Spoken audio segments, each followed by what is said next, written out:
पाकिस्तान तहरीक इंसाफ के चेयरमैन इमरान खान अब से कुछ देर बाद खिताब करेंगे।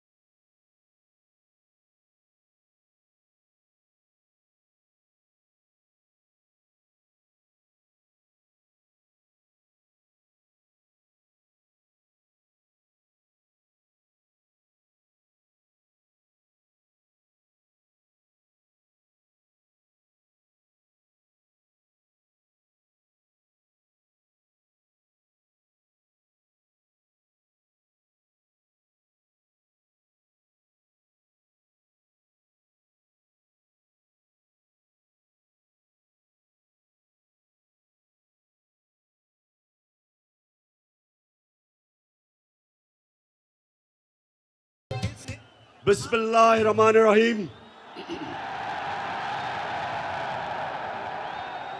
इय्याका नअबुदु व इय्याका नस्तईन। फैसलाबाद सिर्फ मैं अल्लाह का ही शुक्र अदा कर सकता हूं। आपको देख के, आपके जुनून को, आपके जज्बे को देख के आपका शुक्रिया अदा करता हूं दिल से।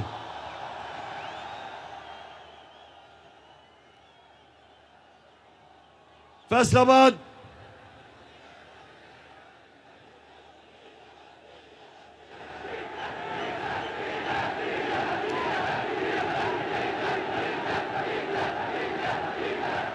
फैसलाबाद में तो डीजल की कमी नहीं। मैंने तो सुना किसानों के पास इस वक्त डीजल नहीं है।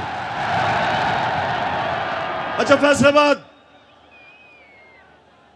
फैसलाबाद मैं जब यहां 2018 में जलसा किया था तो मुझे पता है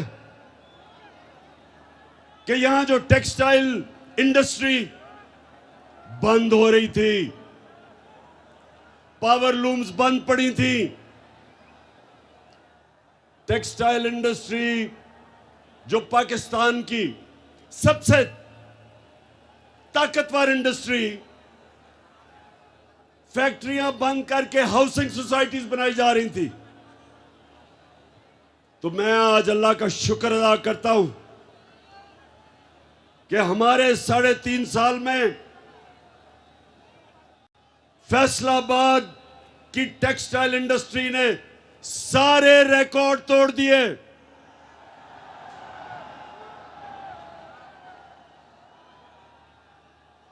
मुझे यहां टेक्सटाइल इंडस्ट्री के मालिकान ने कहा कि जनाब मजदूर नहीं मिलते, और 2018 में यहां बेरोजगारी थी। तो मैं अल्लाह का शुक्र अदा करता हूं कि मुझे मौका मिला, मैंने इस मुल्क में रोजगार बढ़ाया। और सबसे बड़ा मसला एक मुल्क में बेरोजगारी होती है। तो मुझे फख्र है अपनी टीम पे कि हमने अपनी टेक्सटाइल इंडस्ट्री के लिए हर किस्म की सहूलत दी, और उन्होंने फिर पाकिस्तान को रिकॉर्ड एक्सपोर्ट्स दी। हमारी आज पाकिस्तान की तारीख में सबसे ज्यादा एक्सपोर्ट्स है। और फैसलाबाद याद रखें, मुल्क की दौलत में कभी इजाफा नहीं होता जब तक उसकी एक्सपोर्ट्स नहीं बढ़ती। तो इसलिए फैसलाबाद पाकिस्तान के लिए एक अहम शहर है। फैसलाबाद की तरक्की का मतलब पाकिस्तान की तरक्की। फैसलाबाद की खुशहाली का मतलब पाकिस्तान की खुशहाली। वैसे मैं आज खास तौर पे अपनी बहनों को खिराज तहसीन पेश करता हूं। इतनी तादाद में मैंने कभी आपको नहीं देखा,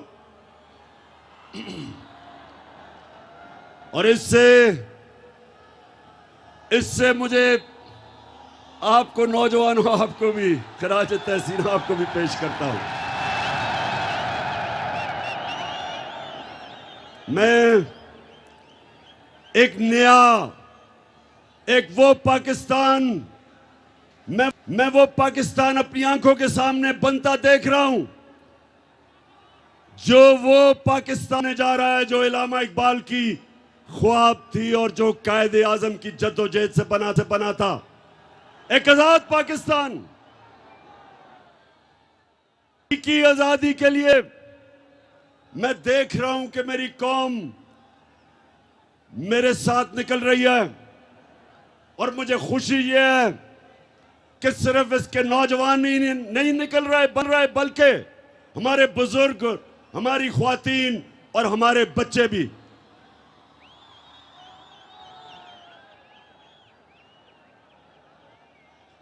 तो फैसलाबाद, सवाल आपसे यह है कि क्या इस्लामाबाद की आपकी तैयारी है? आप तैयार हैं जब मैं आपको इस्लामाबाद की कॉल दूंगा? आप तैयार हैं? मुझे ये बताएं, लोग कहते हैं बहुत गर्मी है। ये कहता हूं कि अगर इमरान खान, अगर उसके लिए गर्मी नहीं तो मेरे नौजवानों के लिए बिल्कुल गर्मी नहीं है।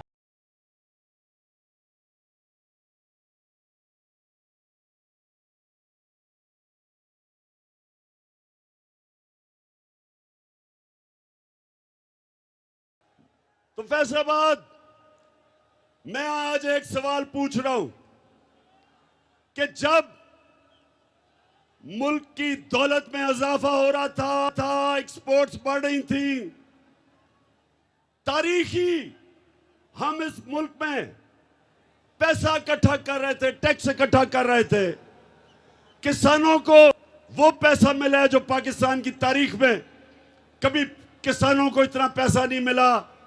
उन्होंने अपनी पैदावार बढ़ाई। इस बार भी 4 फसलें रिकॉर्ड हुई, चावल, गन्ना, आलू और मकई रिकॉर्ड हुई। किसानों के पास पैसा आया, किसान खुश। इंडस्ट्री 11 सालों में सबसे तेजी से पाकिस्तान की इंडस्ट्री बढ़ रही थी। तो मैं ये सवाल पूछता हूं कि ये साजिश जो इस मुल्क के खिलाफ अमेरिका के अंदर तैयार हुई और यहां मीर जाफर और मीर सादिक ने साजिश करके हुकूमत को गिराया, मेरा सवाल यह है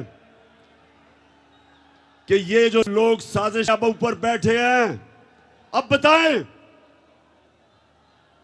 कि क्या आपसे मुल्क संभल रहा है?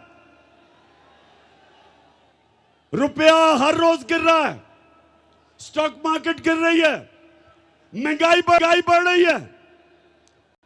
और मैं वो टीवी चैनल्स और मीडिया हाउसेस से पूछता हूं कि क्यों नहीं अवाम के अंदर जाते और पूछते, लोगों के सामने माइक रखे और पूछे कि जनाब टमाटर कितने महंगे हुए, मुर्गी कितनी महंगी हुई। मुर्गी की कीमत दुगनी हो गई क्योंकि हमजा शबाज मुर्गी की कारोबार में है, दुगनी हो गई है उसकी। जरा जाए लोगों से पूछे लोगों से। और जब आप टीवी का कैमरा लेके जाएंगे लोगों के पास, तो आप लोगों से 2 चीजें सुनेंगे, 2 लफ्ज सुनेंगे। एक होगा गद्दार और दूसरा होगा चोर।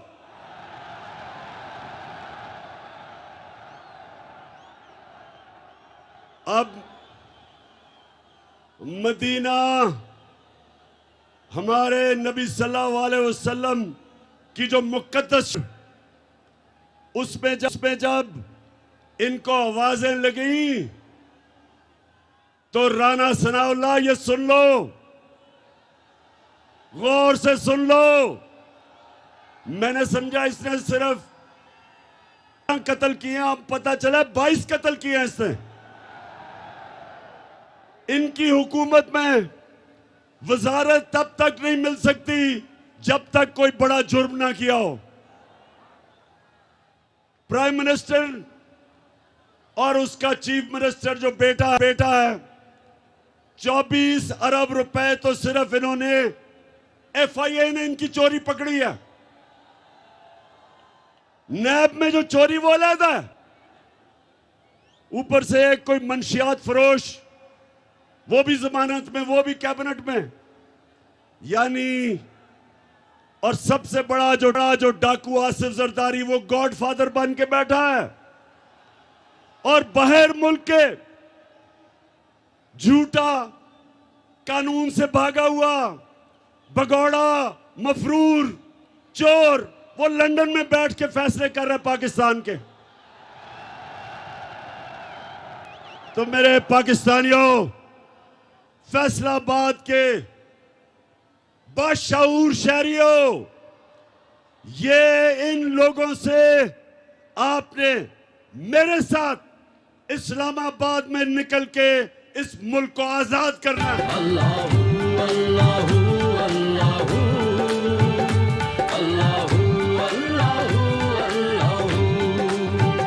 ये ज़मीं जब न थी, ये जहां जब न था, ये ज़मीं जब न थी, ये जहां जब न था, ये ज़मीं जब न थी, ये जहां जब न था, ये ज़मीं जब न थी, ये जहां जब न था। चांद सूरज फैसलाबाद, अच्छा फैसलाबाद, गर्मी तो नहीं लग रही? देखें, आपका कप्तान तो अपनी जिंदगी के कोई 20-25 साल धूप के अंदर क्रिकेट खेल के उसको तो गर्मी नहीं लगती, लेकिन मुझे आपकी फिक्र है थोड़ी सी। माशाल्लाह, ये कौम, ये जो पाकिस्तानी कौम है, अभी इसने अपने असल मुकाम पे पहुंचना है। हमारा नजरियाती लीडर इलामा इकबाल ने कहा था कि उस रिस्क से मौत अच्छी है जिस रिस्क से आती है परवाज में कोताही। फैसलाबाद इसका मतलब कि गुलामी से बेहतर मौत है।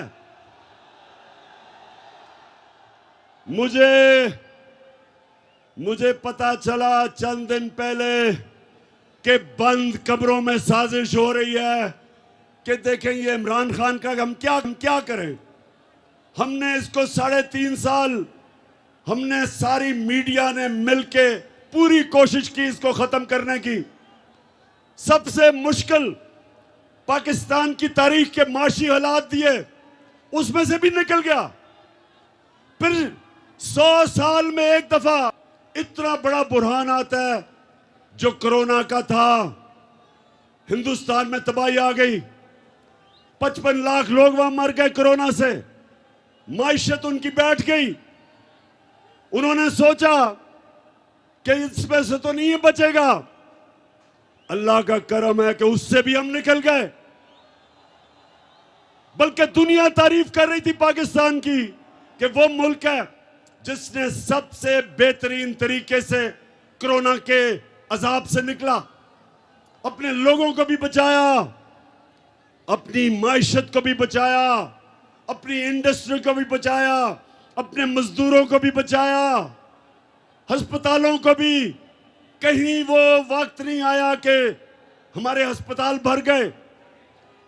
और जब वहां से भी निकल गया, फिर माशियत भी ऊपर जाने लगी, इंडस्ट्री भी चल पड़ी, किचन इंडस्ट्री भी चल पड़ी, किसानों के पास भी पैसा आ गया। तो फिर उन्होंने साजिश करके गवर्नमेंट गिराई और उन्होंने सोचा कि जब गवर्नमेंट गिराएंगे इसकी, तो पाकिस्तान में तो जब भी गवर्नमेंट जाती है लोग मिठाइयां बांटते हैं। जब भी गवर्नमेंट गई है पाकिस्तान में मिठाइयां बांटी जाती हैं। तो उन्होंने देखा कि बजाय लोग मिठाइयां बांटने के, लोग तो सड़कों पे आ गए हैं।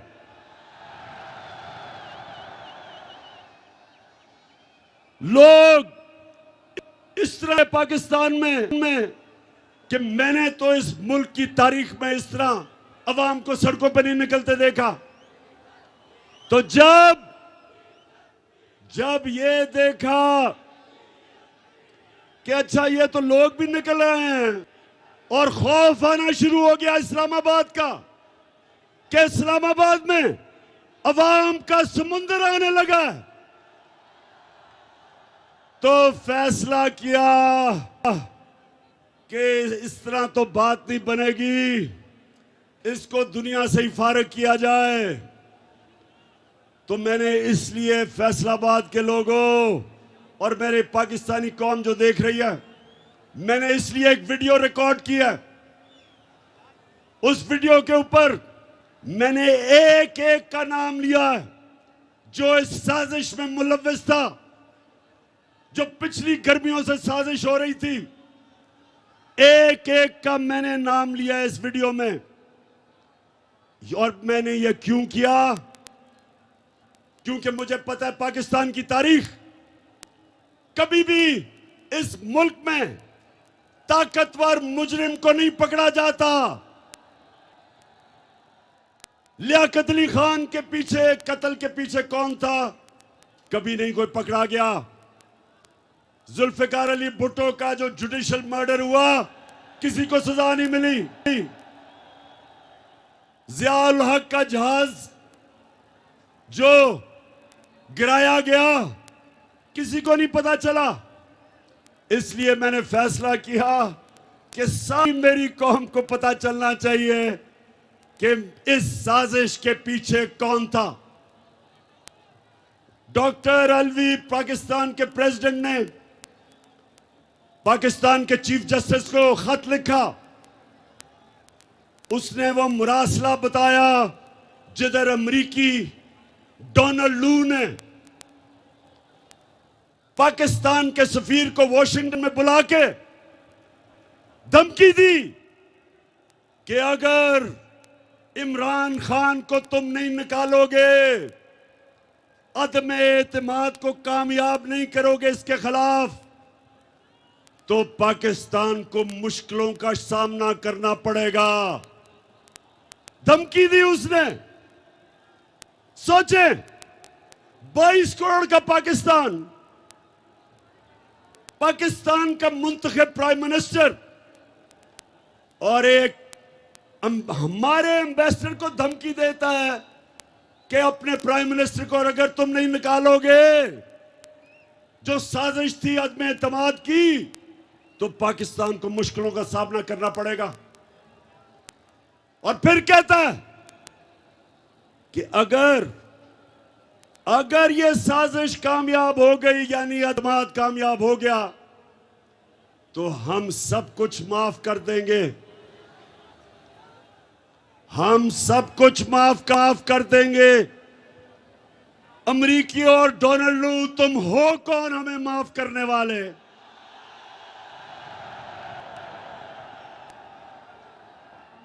तुम्हें शर्म आनी चाहिए कि वो कौम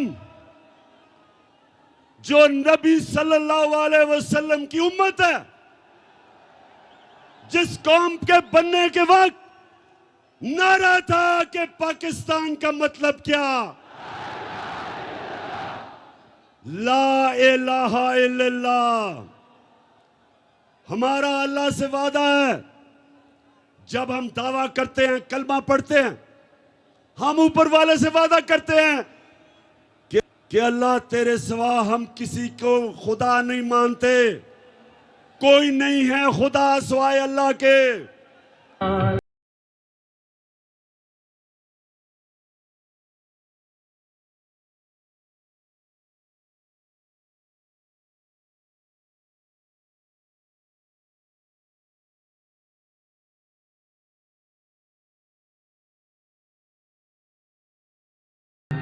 हम फैसलाबाद, फिर से सुन लो, फिर से गौर से सुन लो। हम हैं मोहम्मद मुस्तफ़ा, हमारा नबी सल्लल्लाहु अलैहि वसल्लम, हम उनकी उम्मत हैं। हमारे अजीम लीडर ने हमें आज से 1500 साल पहले बता दिया था कि मुसलमान किसी के सामने नहीं झुकता।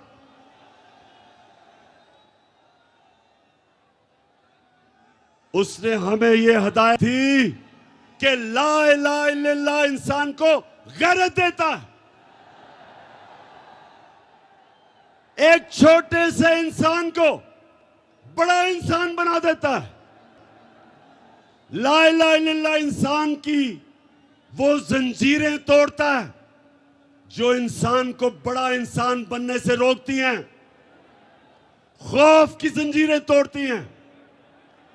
पैसे की पूजा करने वाली जो बुत है उसको तोड़ता है। जो लोग इंसानों से डरते हैं, सुपर पावर से डरते हैं, वो शिर्क करते हैं, क्योंकि खौफ का बुत तोड़ना एक इंसान को बड़ा इंसान बनने के लिए सबसे ज्यादा जरूरत है।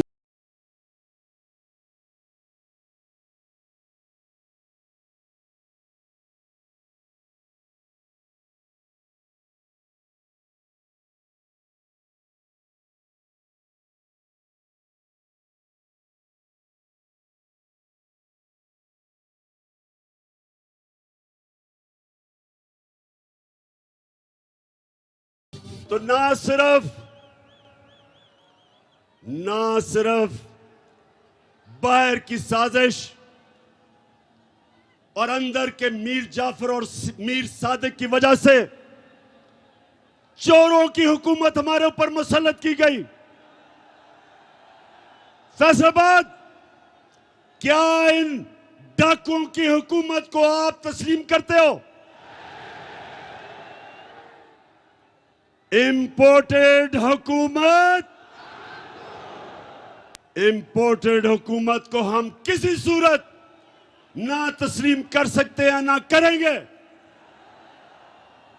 और इन लोगों को हमारे पर मुसल्लत किया, ये हमारी 22 करोड़ लोगों की सबसे बड़ी तौहीन है कि इधर सारे आबाद में अजीम लोगों का शहर, बाशऊर लोगों का शहर, उधर अगर लीडर सारे शहर में राणा सनाउल्लाह मिला है, यह कितनी बड़ी तौहीन है फैसलाबाद के लिए। वो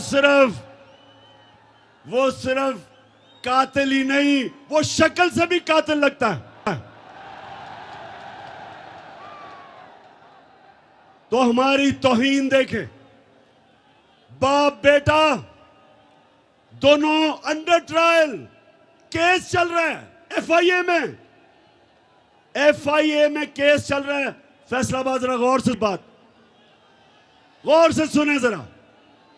मुझे दुनिया में एक मुल्क की मिसाल दे दें, एक मुल्क की मिसाल दें जिधर मुल्क का प्राइम मिनिस्टर और सबसे बड़े सूबे का चीफ मिनिस्टर अंडर ट्रायल हो, 14 अरब रुपए का एफआईए में केस हो, 8 अरब रुपए का नैब में केस हो, और उनको मुल्क के ऊपर मुसल्लत कर दें।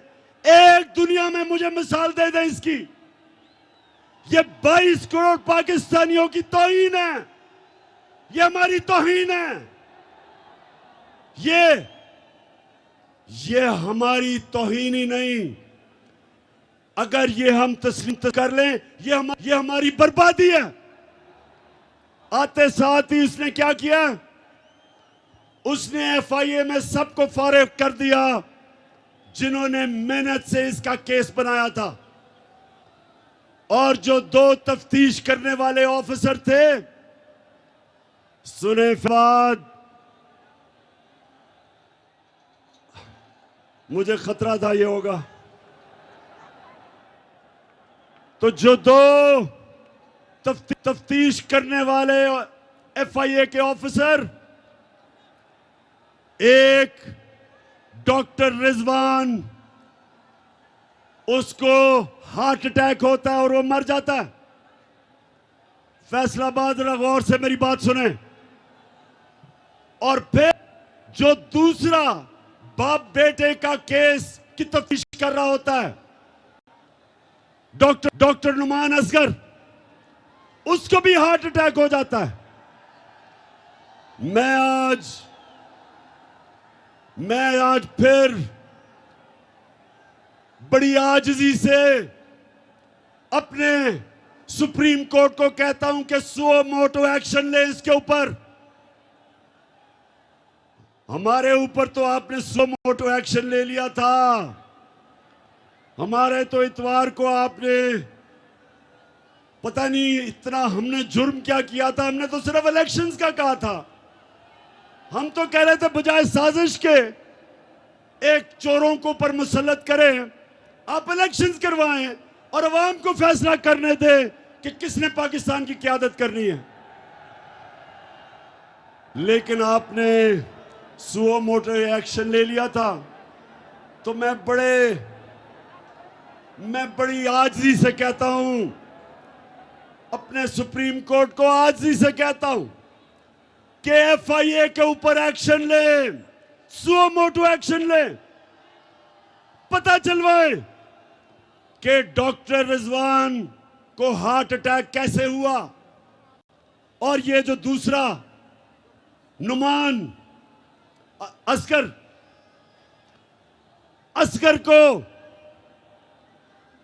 को हार्ट अटैक कैसे हुआ। मैं आपके सामने इंशाल्लाह वो जहर का बताऊंगा जो अगर खाने में डाल दें तो इंसान को हार्ट अटैक होता है। ये भी आपके सामने लेके आऊंगा। लेकिन मैं चाहता हूं कि हमारा सुप्रीम कोर्ट इसके ऊपर एक्शन ले। कोई इसकी मिसाल है कि जो केस जिन्होंने अरबों रुपए का करना था उन्हीं के ऊपर लाके उन लोगों को बैठा दें जिनके ऊपर केस है। और मैं फिर से कहता हूं कि अगर इसकी इजाजत दी पाकिस्तान में तो पाकिस्तान के जेलों को खोल दो। ये जो गरीब लोग जेलों में भरे हुए इनको निकाल दो। इनकी तो छोटी छोटी चोरियां हैं। किसी ने भैंस चोरी की, किसी ने मोटरसाइकिल, घर में फाका है, बेरोजगार है। इनको निकाले जेलों से। अगर इतने बड़े बड़े डाकुओं को आपने नहीं पकड़ना,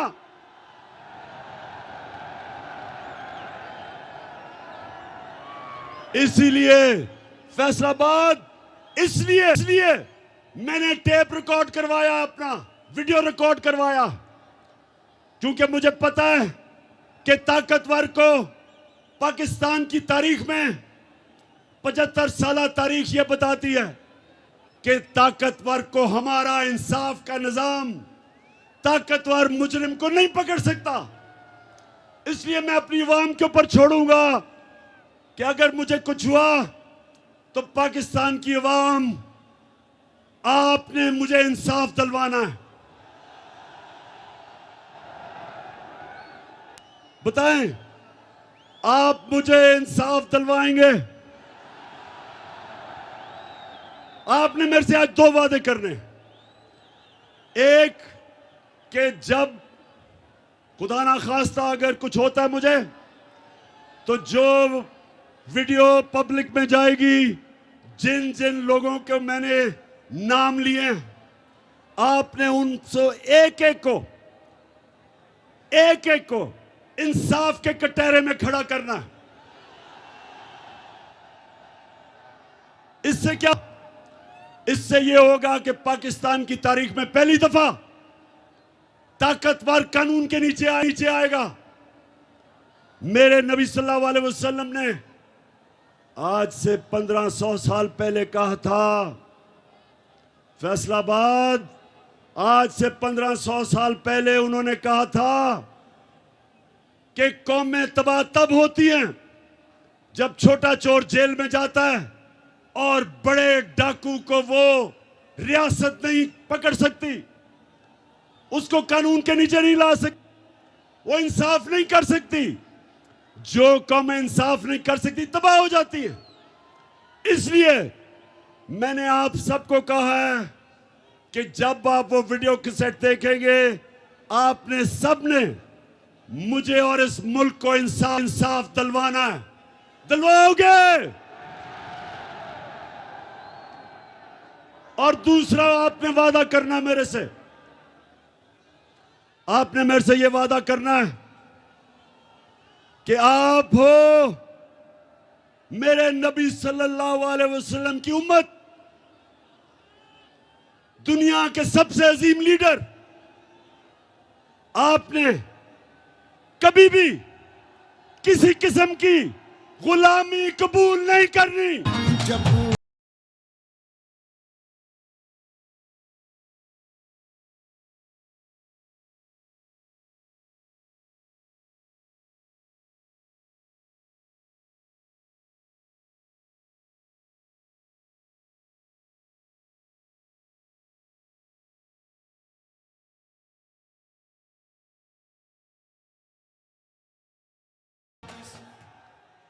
तो मेरे पाकिस्तानियों, मेरे गयूर दिलेर पाकिस्तानियों,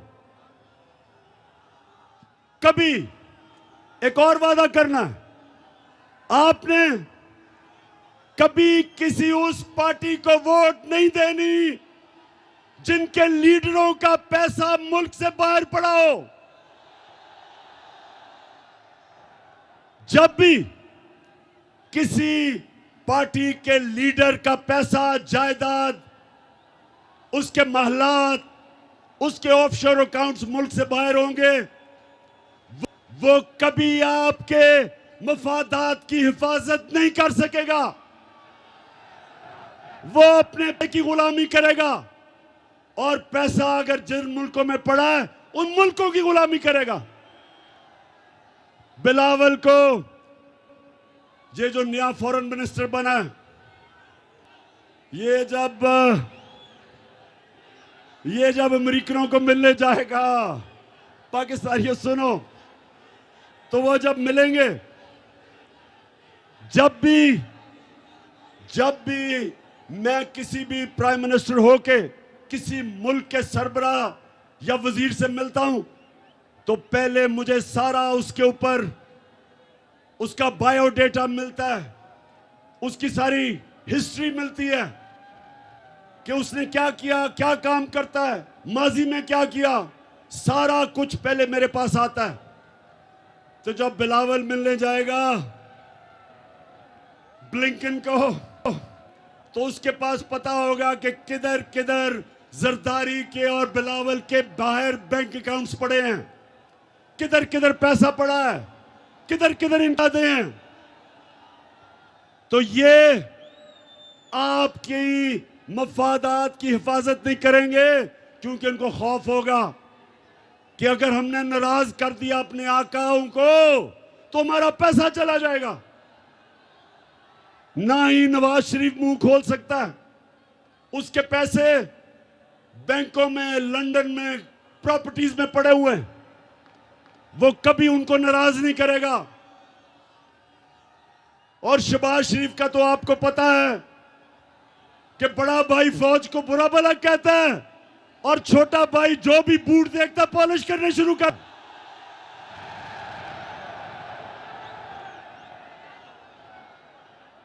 वो ये भी नहीं देखता कि बूट किसके हैं, बस बूट देख के पॉलिश शुरू कर देता है। तो ये हैं जो हमारे मुल्क पे मसलत किए हैं। अब इन्होंने मुल्क को तो तबाही की तरफ लेके जा रहे हैं, महंगाई बढ़ रही है, रुपया गिर रहा है, फॉरेन एक्सचेंज रिजर्व्स गिर रहे हैं। अब ये जाएंगे अमेरिका के पास और फैसलाबाद सुन लो, अमेरिका के पास जाके कहेंगे कि खुदा के वास्ते हमें बचा लो, कहेंगे कि हमें खुदा के वास्ते पैसे दे दो, नहीं तो इमरान खान वापस आ जाएगा। मेरे से डराएंगे उनको कि खुदा के वास्ते हमारी मदद करो, हमारा दिवालिया निकल गया। तो जब अमेरिकन अगर इनकी मदद करेंगे तो फैसलाबाद सुन लो मेरी बात, कभी भी अमेरिकी मदद नहीं करेंगे जब तक वो इनके गले में जंजीर पूरी तरह टाइट करके नहीं डालेंगे। वो उनको कहेंगे कि पहले तो हिंदुस्तान के साथ दोस्ती नहीं, गुलामी करो, कश्मीर को भूल जाओ, फलस्तीनियों के लिए मुंह ना खोलो, जो मर्जी इस्राइल करे फलस्तीनियों से चुप करो। अगर रूस 30% कम पे तेल दे रहा है तो आपने नहीं लेना, क्योंकि आप हमारे गुलाम हैं।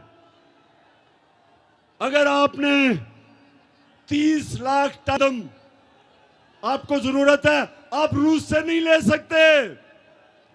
अगर आपने पाकिस्तान को अगर ईरान से सस्ती गैस मिलेगी, वो कहेंगे हमने आपको इजाजत नहीं दी। इसको कहते हैं गुलामी।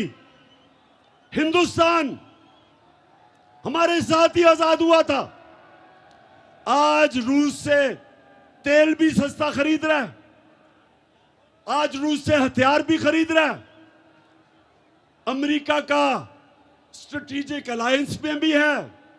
लेकिन अमेरिका कुछ नहीं कहता हिंदुस्तान को, क्योंकि वह आजाद है।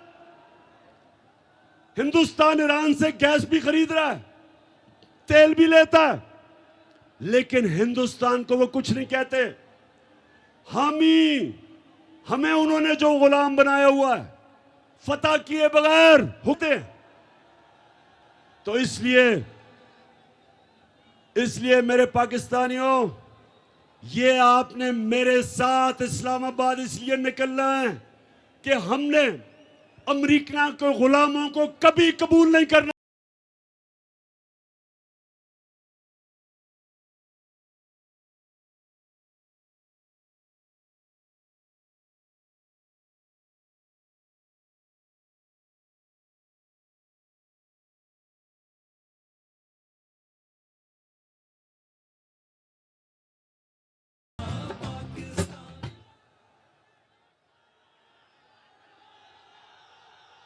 फैसलाबाद आपको पता है कि इलामा इकबाल ने अपनी जो शायरी में हिंदुस्तान के मुसलमानों को गुलामी से निकालने के लिए कितनी कोशिश की। इसलिए उन्होंने कहा कि उस रिस्क से मौत अच्छी है जिस रिस्क से आती है परवाज में कुताई। मौलाना रूमी ने क्या कहा? उन्होंने कहा कि जब अल्लाह ने आपको पर दिए, आप अल्लाह की सबसे अजीम मखलूक है, अशरफुल मखलूक, तो जब आपको अल्लाह ने पर दिए, क्यों जमीन पे चूंटियों की तरह रेंग रहे हो? क्योंकि गुलाम की कोई परवाज नहीं होती, गुलाम जमीन पे होता है। इकबाल का शाहीन अपनी जंजीरें तोड़ के ऊपर जाता है। हमें अपनी परवाज के लिए हकीकी आजादी चाहिए। हमें ला इलाहा इल्लल्लाह को अपने दिलों में डालना है। हमें फैसलाबाद के गयूर लोगों, हमें इन गुलामों से आजादी लेनी है। और मैं आपको यकीन दिलाता हूं कि हम एक कौम बनने जा रहे हैं। सारी कौम इकट्ठी हो गई है इन चोरों के खिलाफ, इन गुलामों के खिलाफ। ये कौम कुछ भी कर सकती है। ये पैसे इकट्ठे करके कर्जे अपने वापस कर सकती है। तब्दीली नहीं रही, तब्दीली आ गई है। अब कोई हिम्मत ना हारो, तब्दीली आ गई है यारो। चाहे मुश्किलें हजारों, तब्दीली। जब एक कौम बन जाती है जो हमारे नबी सल्लल्लाहु अलैहि वसल्लम ने मदीना में हमारे लिए मिसाल दी। इसलिए अल्लाह ने कहा कि अपने नबी के कदमों पे, सुन्नत पे चलो।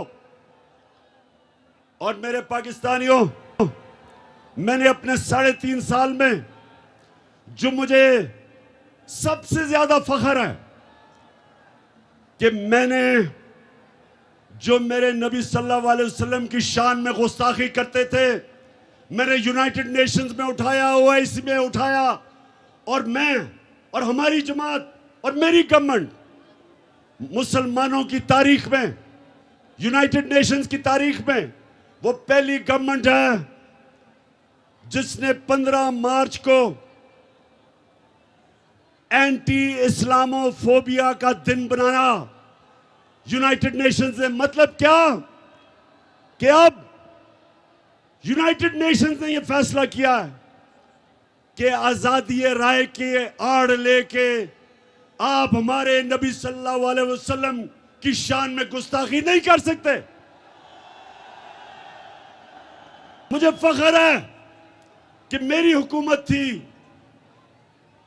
पहली हुकूमत थी वाहिद और मुसलमान हुकूमत, जिसने यूनाइटेड नेशंस में जो हमारे बार बार हमारे नबी सल्लल्लाहु अलैहि वसल्लम के शान में जब गुस्ताखी की जाती थी, तो यह पहली दफा हुआ है कि एक इंटरनेशनल बॉडी ने फैसला किया है कि आप आजादी राय और या फ्रीडम ऑफ स्पीच के नाम पे ये नहीं कर सकते। तो मैं इसलिए आज आप सबके सामने फख्र कर रहा हूं कि हमारे नबी सल्लल्लाहु अलैहि वसल्लम ने, उनकी जो सुन्नत है वो है हमारा जिंदगी का रास्ता, वो है हमारा रोड मैप। और उन्होंने हमें मदीना की रियासत में यह बताया कि अगर कौम ने ऊपर जाना है, अगर उसने एक अजीम कौम बनना है, तो उसको ला इलाहा इल्लल्लाह हकीकी तौर पे अपने दिल में लाना पड़ेगा, जंजीरें तोड़नी पड़ेंगी।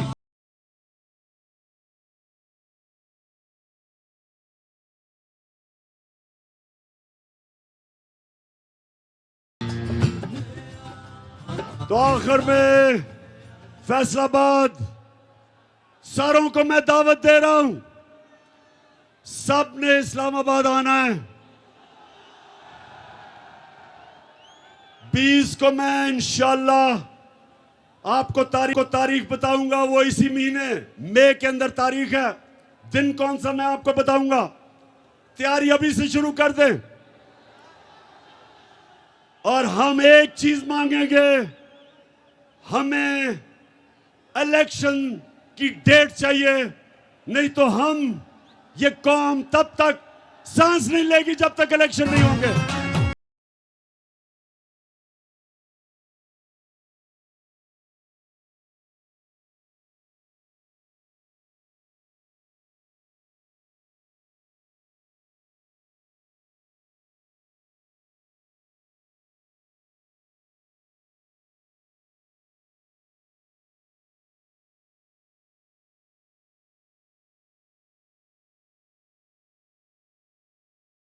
पहले तो ज्यादा से ज्यादा लोगों को इस्लामाबाद आना चाहिए, लेकिन जो नहीं आ सकते उनको फैसलाबाद में निकलना चाहिए।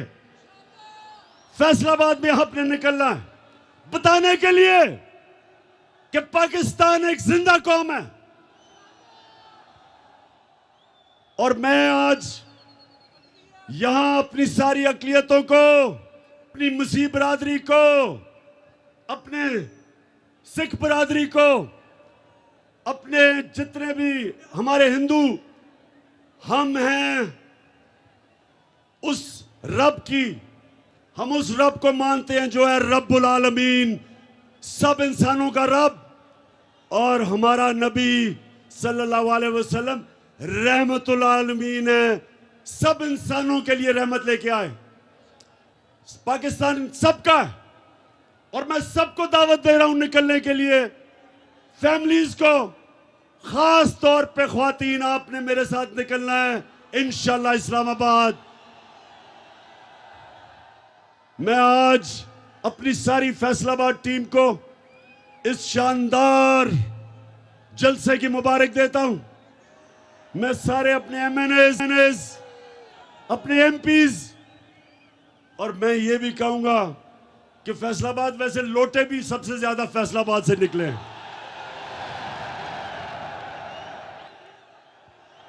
आपने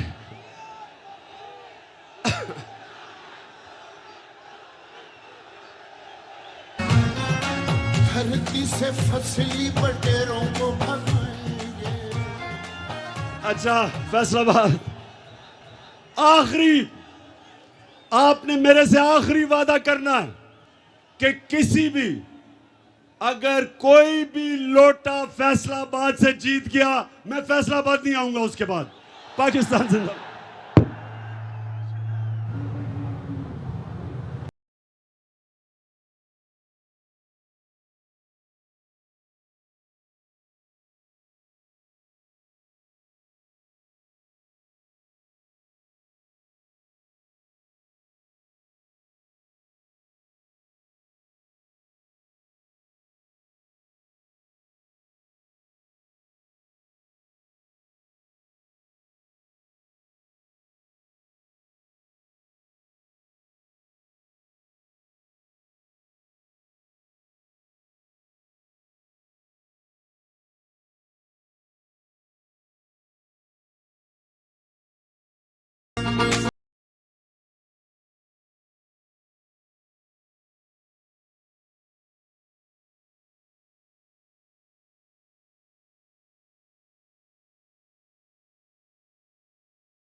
तहरीक इंसाफ का जलसा फैसलाबाद में चेयरमैन पीटीआई इमरान खान ने अपने खिताब में कहा कि आइंदा अगर फैसलाबाद से कोई लोटा जीता तो मैं कभी फैसलाबाद नहीं आऊँगा। साबिक़ वज़ीर आज़म इमरान खान ने कहा ग़ुलामी से बेहतर मौत है। कुछ दिन पहले मालूम हुआ कि बंद कमरों में साजिश हो रही है। फैसला किया गया कि इमरान खान को अब दुनिया से ही फारिग किया जाए। लियाकत अली खान का कत्ल हुआ, भुट्टो को फांसी दी गई, ज़िया का तैयारा गिरा, किसी को कुछ पता नहीं चला। मैंने एक वीडियो रिकॉर्ड करवा कर महफूज कर ली है ताकि सबको मालूम हो कि किसका क्या किरदार था। अगर मुझे कुछ हुआ तो मुझे और पाकिस्तान को अवाम ने इंसाफ दिलाना है। जिन जिन लोगों के वीडियो में नाम लिए हैं उनमें से एक एक को आपने कटहरे में लेकर आना है। साबिक़ वज़ीर आज़म इमरान खान ने कहा बाप बेटे के केस की तफ्तीश करने वाले डॉक्टर रिजवान हार्ट अटैक से मर जाते हैं। अदालत से कहता हूं कि डॉक्टर रिजवान की मौत पर खुद नोटिस लें। हमारी बारी तो रात 12 बजे खुद नोटिस ले लिया गया था। अदालत तहकीकात करवाए कि डॉक्टर रिजवान को हार्ट अटैक कैसे हुआ। मैं एक जहर का बताऊंगा जो खाने में डाल दें तो हार्ट अटैक हो जाता है। अगर यही इंसाफ है तो फिर पाकिस्तान की जेलें खोल दें, गरीबों को रिहा कर दें। बड़े डाकुओं को नहीं पकड़ना तो छोटे चोरों को रिहा कर दें।